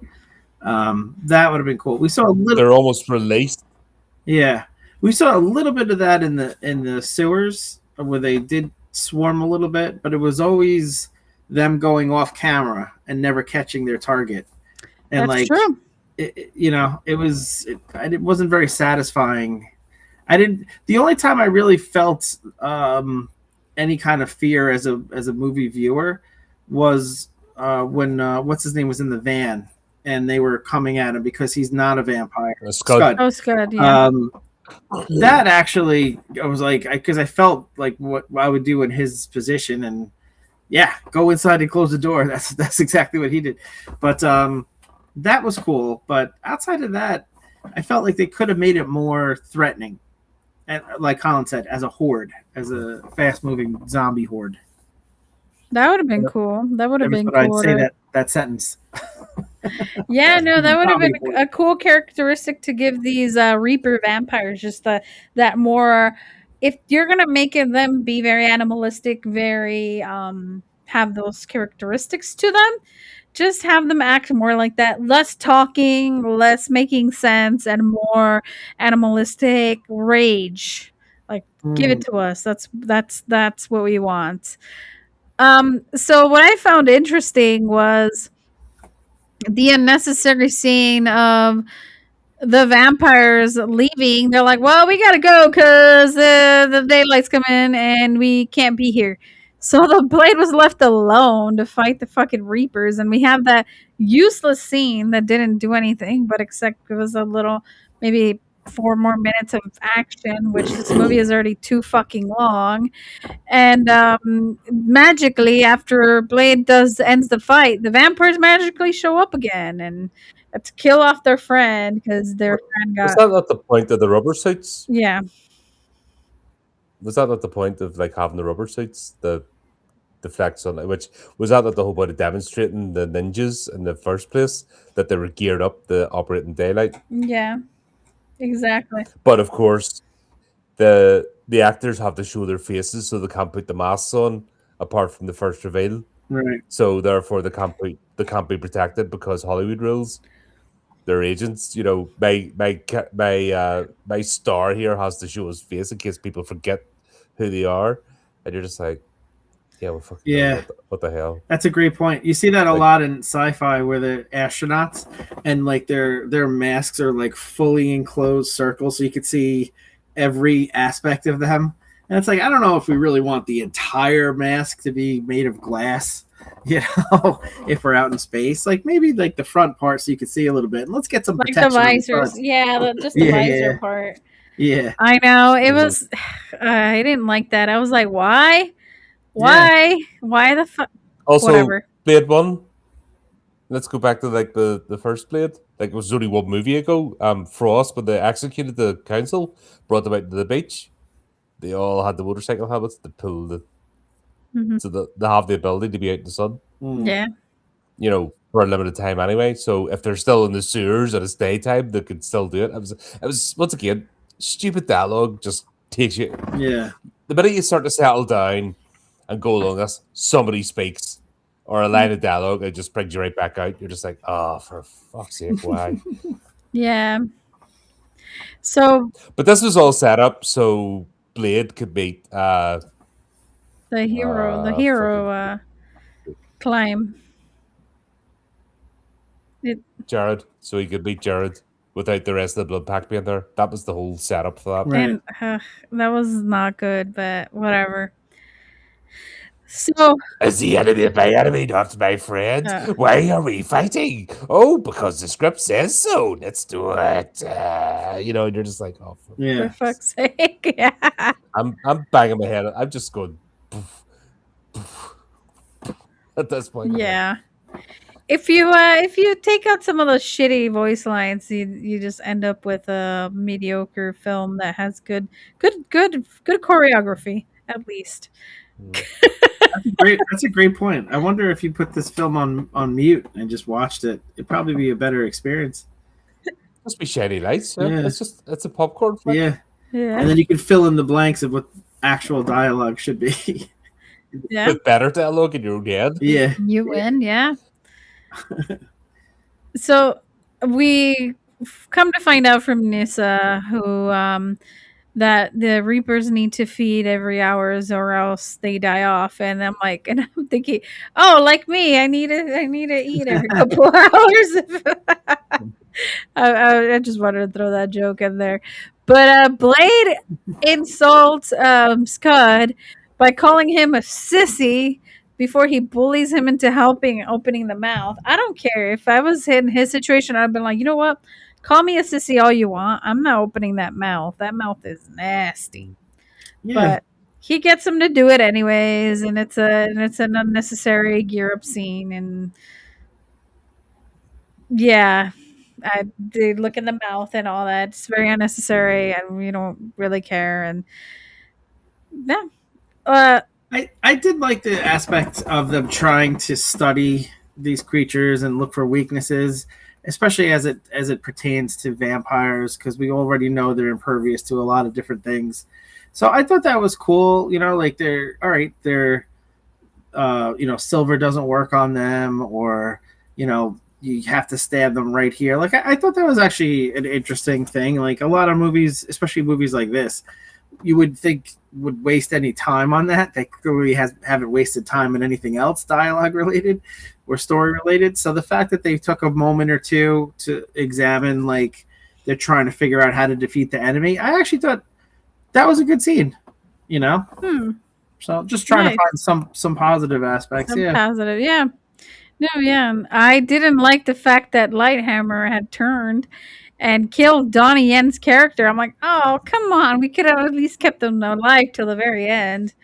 off And then, camera too, which is uh, awful. yeah, Yeah. not a good death. But Blade kills the Reapers in the swamp, saving Nissa with the boo, with the explosion.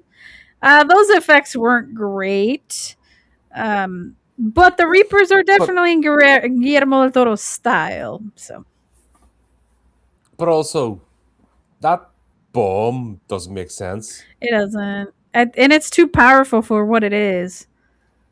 It's a beam of light. Yeah, it shouldn't burst out with that much power. Um, this is harkening the rave era. Why not strobe lights? Oh, we couldn't get the bomb to work. You're telling me you couldn't get? They've already showed it with the torches and the end of the rifles. Oh, UV light. So you're telling me you can't create strobe UV ball? Mm-hmm. chuck one leg with the strobes, that would be much more effective, would it not?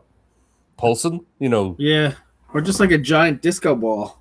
Just hold the disco ball Yeah, around, that would actually be more. If there was a big disco ball in the middle, that would actually make more sense. right? That bob thing just didn't. Yeah.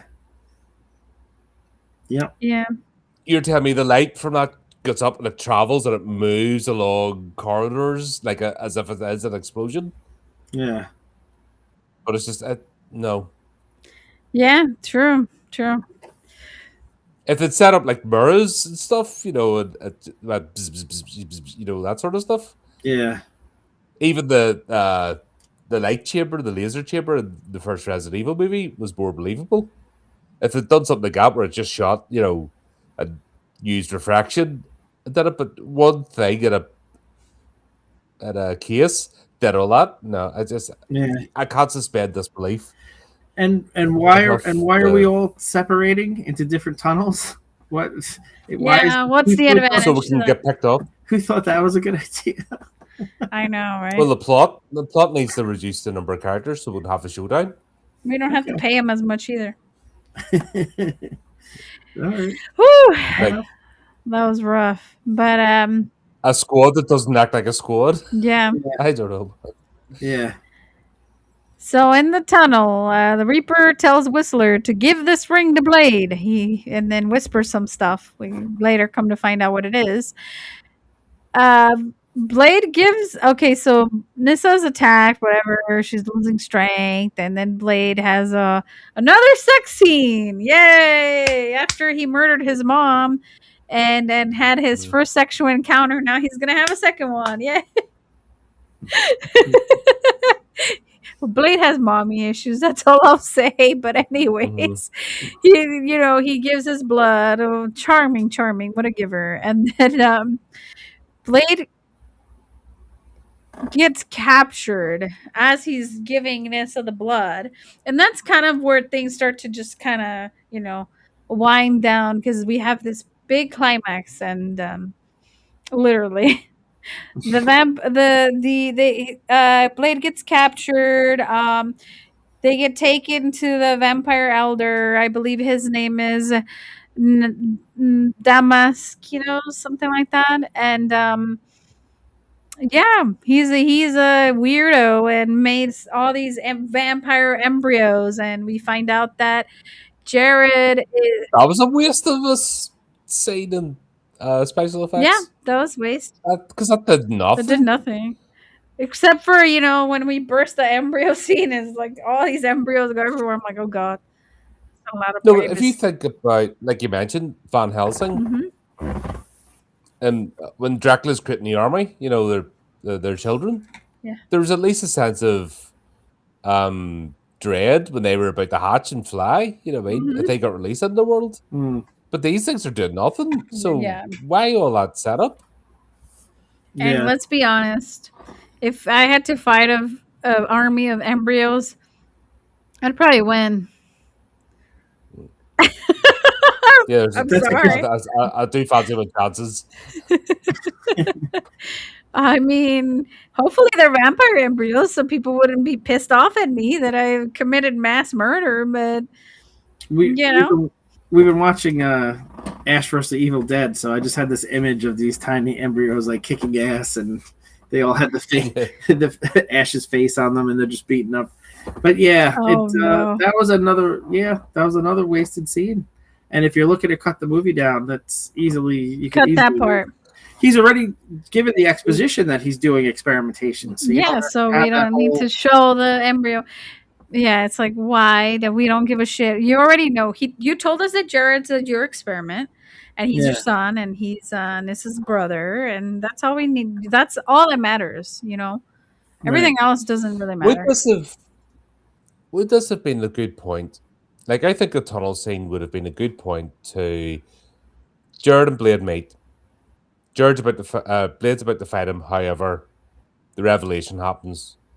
Therefore, Jared, Blade, and Scud switch, take out the Bloodpack, and then attack, because they find out that there's a next level Like those embryos should have been a bit more developed. So there's another level of Reaper, Yeah, like a fear. higher Yeah. one, Something's coming. Yeah. about to be released. Mm-hmm. That's my Resident So Evil then plan, there's, where it just keeps growing into something Oh tougher. Yeah, God. but they have to, because he's got these all developed, ready to go. Think of even, I know it's a horrible movie, but the Stallone Judge Dredd, the Janus Project, we've got them all ready to go, Yeah. yeah, basically, and Rico's about to release them. You know what I mean? Bring them to life and release them. yeah, The judges, um, something like that. So there's a bigger threat. If these things get out, think of what my Reapers could do, and then use the Reapers. You know what I mean? He has some control over them, so use the Reaper. So then you have this scene where the Reapers, Blade, Scud, and Jared attack the main complex, and then people can get picked off. The Bloodpack retreat, so you can still have your end of that, but it would flow so much better. yeah. I like it. This thing just this thing just trips itself up and over and goes around in circles, Yeah, and it's just Yeah. a waste of runtime. and the Yeah, most 2 generic of hours. endings too. Yeah, Yeah. And we find out though that Scott is a familiar during the scene, and he's been betraying Blade. And he says the best voice line ever: "I'd rather be a pet than cattle." Okay, cool. I can dig that. That's fair enough, Mhm. but it was waste, It was, yeah, a lot of it. because then it's like mystery bed. I knew that you knew that you knew that I knew that you knew, yeah, because Blade's like, Um, yeah, I knew the whole time. too I'm much, like, what the fuck? too much exposition. They're not giving the audience the credit they deserve. We are intellectual. We do have brain, to think yeah. for ourselves about these things. So give the audience credit. Don't overexpose everything, and let the audiences come to those conclusions with clues that you can put in the film Yeah. to say what you need to say. Not everything has to be said by a character, you know? But in a movie devoid of a lot of decent dialogue or phrases or anything at all, I'd rather be a pet than a cattle was the closest thing we got to like an interesting statement, and And it the is lawyer. true. The only two Yeah, the lawyer. memorable, the two most memorable quotes for me that I even notated down were "I'd rather be a pet than cattle," and the lawyer, where he's like, "Are you a man? Yeah, Barely. I'm a lawyer," kind of thing. yeah. I thought that was very interesting. Those two were funny or fun or insightful, or something you can relate to. Like I agree, I wouldn't want to be just someone's dinner. I'd rather work with the vampires and be their pet than avoid getting eaten. So yeah. Yeah, a cattle does get milked more, but outside of that, pets have it way better. So I agree. Hmm. Yeah. So Blade ends up blowing up Scud with the bomb, which a little anticlimactic. Oh, here it does work. Boom. Okay, cool. Okay. I All want to get right. your take on that. So you would use that to take out the human character rather than Ron Perlman's one. Yeah, and Who's the bigger threat? and it bothered me that this was a character that supposedly had been helping Blade for 2 years, and like you want to somehow relate to Blade as a protagonist. I know that he's half vampire. I know he's supposed to be cool and not affected, but the fact that he so easily killed this guy who's been his only friend until he rescued Whistler for 2 years, and he has absolutely no reaction at all. Like, give Mhm. me anger. I'll be fine if he's angry and he's like, like, yeah, like, I can't believe you betrayed me. I'm angry at you. Give me some emotion where I Something. could relate to you as a protagonist. For him to have no reaction at all and just hit the button like it was Ron Perlman's character, to me, it took me out of it. Like, why am I rooting for this character? Why am I supposed to be connecting with him? It was odd to me. Yeah, it was. Emotional. So Blade is written in a similar way to I'll go back to Judge Dredd, Batman, for example. So closed off, unemotional. You know what I mean? It's a mystery, and the reason you get to know those characters is through the sidekicks, through the older characters, because you'll never get it from them directly, but you get it from people around them. And that's the way I think Blade is meant to work. You know, you don't get it from him, but you get the people who are with him who explain, you know, I've known him for years, blah, blah, blah, this, that. That's the point of that. You know, that's the point of having Whistler, is to be the human side, you know, and explain things, because Blade's a weapon, essentially. You know, that's what he's turned about. Think about Punisher. Um, you're not going to get it. You're not going to understand Frank Castle, but you'll understand it through some of Frank Castle's associates. Why would somebody work with Frank Castle? It doesn't make sense. Yeah. I mean, he's a psychopath, but that's the whole point of learning a character, is that, yeah, on the face value, they're this. Blade's only purpose is to kill vampires. So what's the point? You know, Yeah, that's why yeah. you have the other characters, the sidekicks, to explain it. This does none of that. Yeah. So you've no investment whatsoever. That's You know, well said. There's no investment. Exactly. I agree 100% with that as well. Some scenes you did have that, but this one, not so much. So after he blows him up, Blade somehow brought Nomak to the facility, Jared. And also it's confusing because they refer to the vamps by their last, like Jared Nomak is Nomak, Abraham Whistler is Whistler. Like, can we just call him Abraham? Like, why do we have to call them by their last name and sometimes their first name? I'm like, okay, just pick one, pick a lane. Because in the first scene, they referred to Jared as Jared, right? They're like, "Oh, Jared, yeah, whatever." And then they refer to him as Nomak because that's his last name. But I'm like, why? That confused me a lot. I was like, okay, yep. let's stick to one. Um, That's the thing. On Dell's channel, she just released her latest video on writing tips on characters. ooh, And that's a point she brings up, actually. If you haven't, go and check Dale Gibson's channel out. She mentions that that's a mistake writers make, is that they'll give a character, literally a character's the first name and a last name, and halfway through the story they'll switch, or they refer to them by their surname, and that actually messes, you know, it messes with you because you get used to calling them Yeah. something else. And it's hard to make that transition.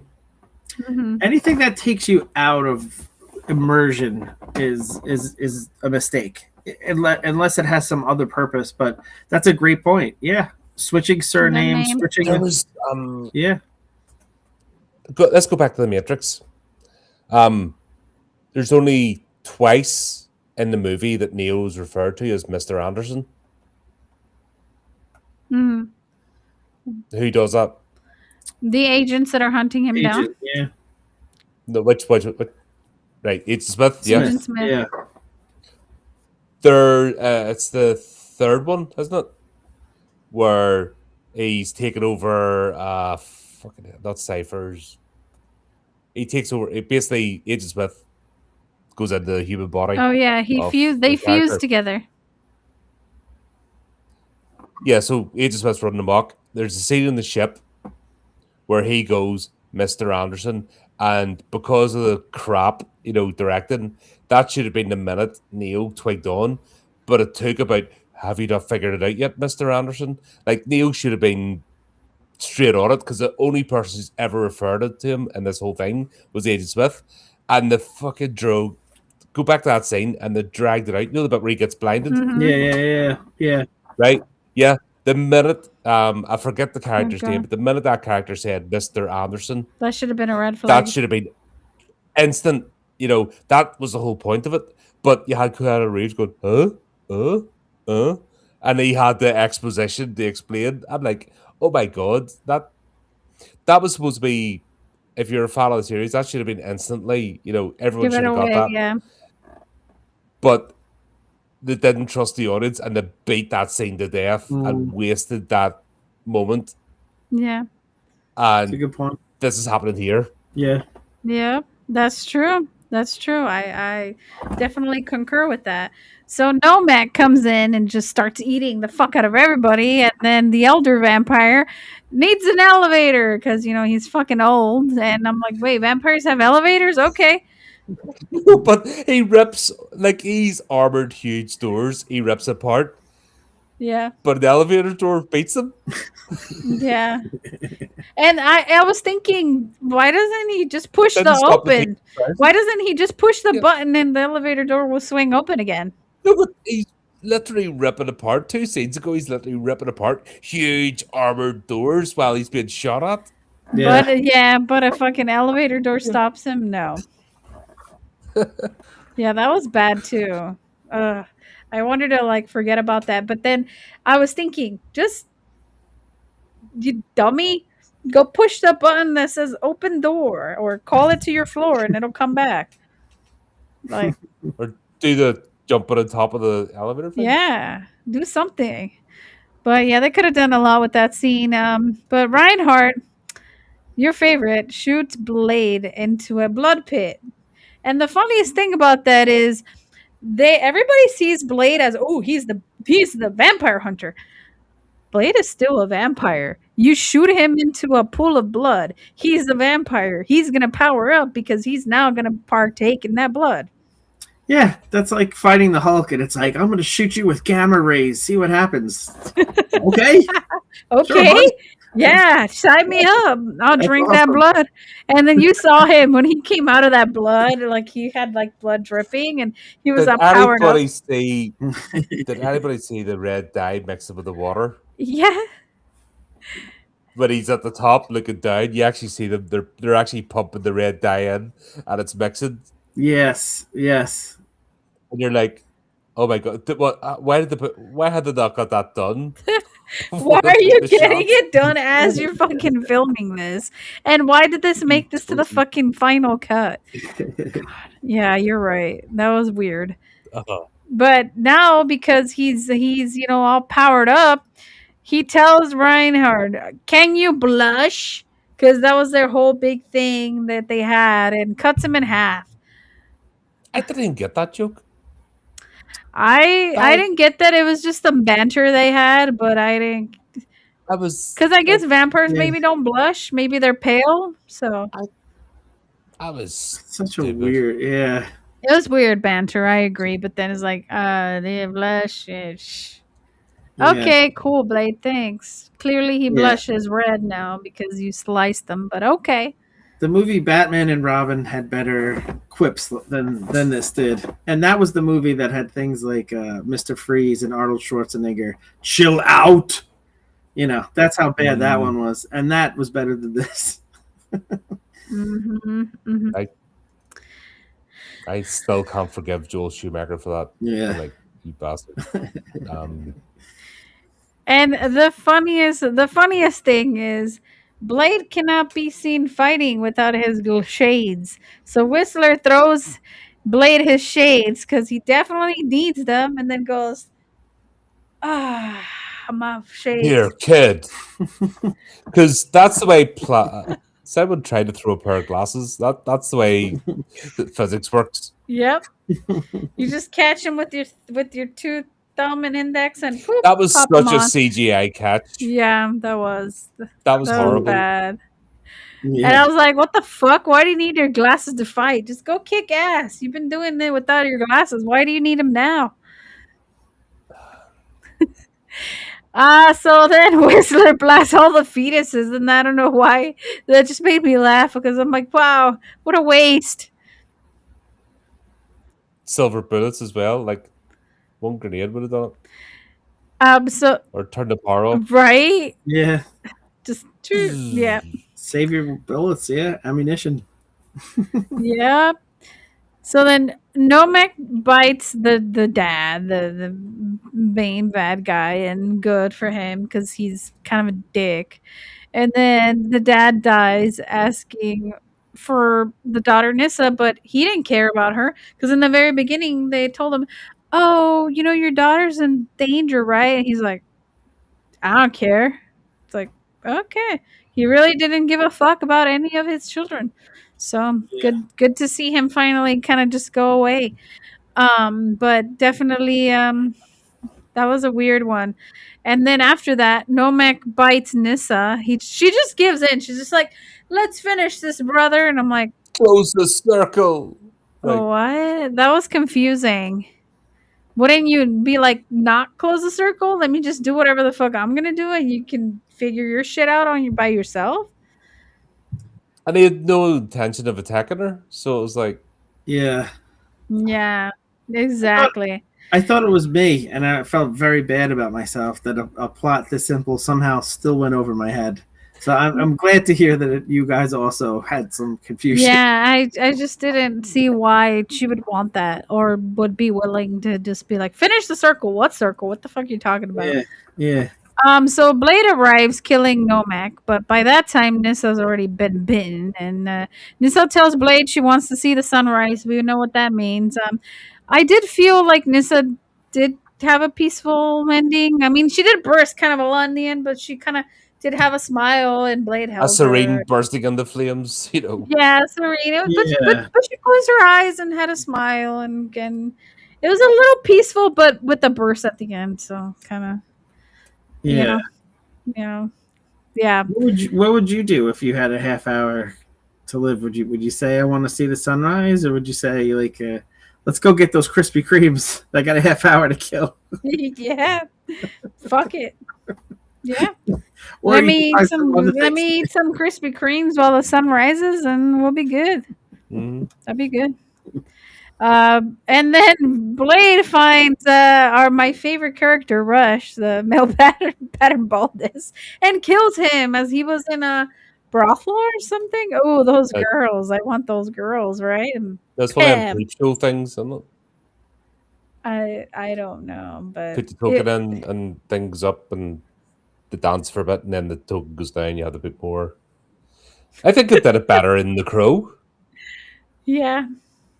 Do you know? Mm. You know the scene in The Crow? I was happy to see him go though, Rush, because he was kind of useless. Mm. He was He just a was plot funny. device. Yeah, I found him funny though. It was funny that one of the, you know, what do you call those? Not accomplices, but what do you call those henchmen? Like Mhm. the dumb henchman actually survives because usually in these movies they don't. The They henchmen don't all make get it. killed. Yeah, Yeah, they do. and he did at the So end. But the fact that he had made it that far, I kind of wanted him to keep going. That would have been a funny bit if he just shows up randomly in each Blade movie and then gives information to save his life and then gets beat up and then goes back in hiding and pops up again later. So yeah, yeah, it was a good tag though. It was a good way to end it, I guess. yeah. So how did you guys feel about the that father son creation dynamic? Did that kind of work for you guys, or no? You don't It think it was was too fleshed out? There's nothing in this movie. It's too disjointed. Mm, There's nothing to follow. It just happens no. because it needs to happen. We need a sequel. We need action scenes. This just slam it all together, and it's just incoherent mess. And I kind of agree with this one. At least he did much better with Hellboy. We'll be getting to Uh, that anyway. we'll be getting into that one too, but I don't know. I have to rewatch Hellboy. It's been a while since I've seen that, since at least it came out. So it's been like, at least a decade. So, But I tell my kids all the time, like you learn more from failure than you do from success. Like if things came easy to you right away, you would never grow. You would just be the exact same your whole life. So, I wonder if movies like this, he learned mhm. from, and that's why he became such a prolific director. Had he had some of his greater successes, Pan's Labyrinth and stuff like that, if he did those, if he had tried to make those types of movies in 2002 when this came out, how would it have been? Maybe he needed to learn from some of the mistakes in movies like this in order to grow as a director. Yeah, I think so. I think so. Um, I know, Colin, you hate Perlman. Did you feel Perlman brought enough charisma to hold like the kind of opposition that he had with the Blade character, or did you think that was like I think Danny Don Jules did a better job, and then he just got shoved to the side. If you think about it, he's the one that approached them. He acted like a leader, and Mhm. then they brought him in, and he got shoved off, and you're like, all right, okay, Alright, cool. Yeah. you know what I mean? Everyone else is like action. You know, if you think about their action, they're actually use their physicality. He's just like lugging about as he always does, Yeah.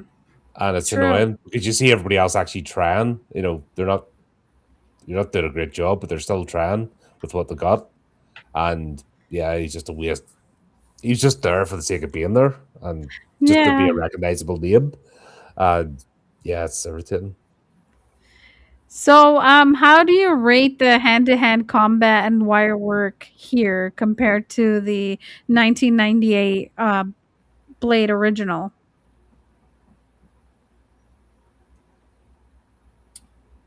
The first one's still better. It's yeah, this just feels so contrived, and also the fact they're using a lot of tropes Yeah, from the first one. Like, if you hadn't seen the first movie, this they're leaning heavily on the first movie for this. Like even the nightclub scene, like we talked about, in a lot of things. So there's nothing new, there's nothing groundbreaking, and that's the true. fight Yeah. scenes just happen for the sake of having a fight scene, which I hate. I hate that contrivance. I I concur with that. I concur with that. I think Donnie Yen did good as Snowman. That was his name, Snowman. Which we don't even we I think we hear his name being called out once, but that's it. But the film fight choreography was okay. I enjoyed it, and overall, was it the worst movie I've ever seen? No. Is there better films? Absolutely. And we're gonna get to see Pan's Labyrinth pretty soon here, and I'm so excited when we get to that because That's awesome. that's one of the better ones. That's actually one of my favorites. So I think what bothers me about this movie, and I think Colin and I have talked about this. Sometimes it's more annoying when you could see the potential of a movie. You get more frustrated when it doesn't get near what it could have been, and as opposed to a movie that was just a terrible premise, terrible from the start, never had a chance to be anything good. Then you could just be like, okay, well, it is what it is, yeah, But this had a very interesting premise. The idea of this vampire hunter from the first movie teaming up with a group of vampires to fight this bigger threat, and like how would that dynamic work, and well, we talked about it, but I just feel like it could have been so much better, and it's a shame. um, and it's not all Del Toro's fault. I don't blame him, and he obviously has gone on to do much bigger and better things, and I'm excited to see how he transitions into his next movie from this. But yeah, yeah, I just felt like that this had untapped potential. Yeah. yeah. Hmm. Absolutely, absolutely. I agree.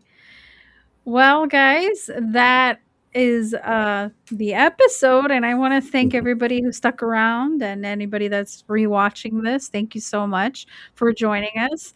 Please, please, please, if you haven't done so already, I want to make a huge announcement. Please support our friends and Colin and buy his latest book, Oh yes, One second. the Horrific Tales, Volume 5, Mad Science. Buy I it. got that. It's fucking I awesome. never thought about it. And he has a story in here. Colin has a story called The Blood Circuit. It's the last story that you'll read, and it's really amazing. Support Colin. He's just awesome. Oh, no, thank you And very much. And funny enough, that story originates from this era. oh The yeah. Yeah. idea, obviously without spoilers, but if you think of technology and stuff, that conversation was happening during this time, and that's where I got the inspiration for the story. Awesome. Very Awesome, cool. guys. Come read the book. You can get it on Amazon. You can get it a lot of bookstores. You can get the book. So just buy the book. get it delivered, and then just sit down and read a couple stories or one story a week, or treat it like a nice little weekend treat. Just enjoy it. I think you guys will really, really like it. I love anthologies. I wasn't a writer in this particular one, but what I love about anthologies is that there's not a huge time commitment. A lot of times people don't want to get into like a longer series. So just, quick short stories. And if you don't like a particular one, you probably will like the next one because there are some great authors in it. So Oh yeah. I just think the anthology format works good for people who have a busy schedule and, just want to like have like a quick, enjoyable read. And so, yeah, great job, Colin. Best of luck with it, bud. No, thanks very much. Yeah, best of luck. And also too, I'm if blushing. aw, I'm blushing.